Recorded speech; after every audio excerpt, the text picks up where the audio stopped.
পাকিস্তান সিরিজে কিন্তু ওভারঅলই ভালো ক্রিকেট খেলেছিলাম আমরা, batting bowling overall, that's why আমরা জিততে পারছিলাম। আসলে টেস্ট ক্রিকেটটা এমন session by session batting bowling সব কিছুই অনেক ইম্পর্ট্যান্ট, কিন্তু আনফর্চুনেটলি এখানে আমরা যেহেতু একটু চ্যালেঞ্জিং কন্ডিশন এবং এসজি বল, তো আমরা যদি নতুন বলটা একটু ভালো খেলতে পারতাম তাহলে মনে হয় আমাদের এতগুলো উইকেট যাইতো না। কারণ মিডিল অর্ডার বা লোয়ার অর্ডাররা যখন এসে নিউ বল খেলে তখন ডেফিনেটলি ওদের জন্য চ্যালেঞ্জিং।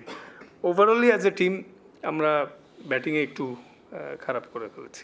একটা জিনিস প্রমাণ হলো যে উইকেটে হেল্প থাকলে আমাদের ফাস্ট বোলাররাও উইকেট নিতে পারে আল্লাহর রহমতে। এই জিনিসটা ইমপ্রুভ হয়েছে, এখনও আমরা আপ টু দ্য মার্ক না, বাট গেটিং বেটার।